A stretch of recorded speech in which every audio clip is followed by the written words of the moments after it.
This is the traditional end of the Knoxville Marathon, and then right up here is where it starts on the Clinch Avenue Bridge. Those have not changed this year, but there are lots of changes to talk about in the second half of the marathon. It still shows off our beautiful city. It runs through several of our finest neighborhoods. Well, Bo and I, along with race director Jason Altman, set out to show you some of those changes, and one of them, well, the runners are going to run right through our parking lot at WATE. We've got some significant changes to the second half of the course, and as a result we had to add some mileage. And like, what better place? We're in 4th and Gill already. Why not come a couple blocks up, come right through the WATE parking lot?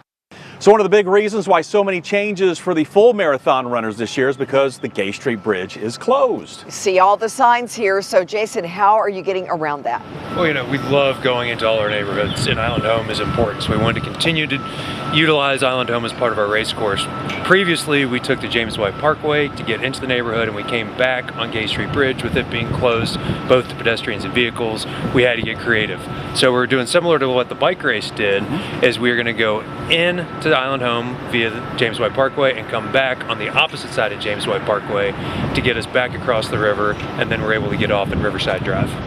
So while runners can't be on top of the bridge there, they can run underneath it. Jason, we're right on the pathway.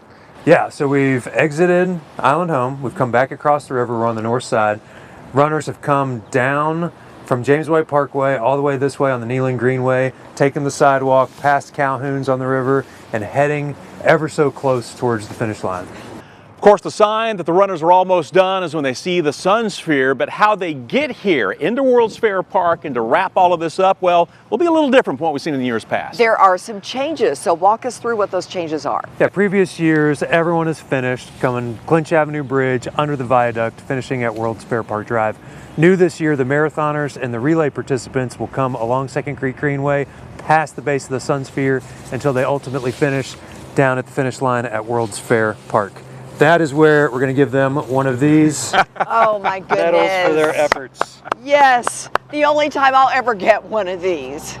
Thank you.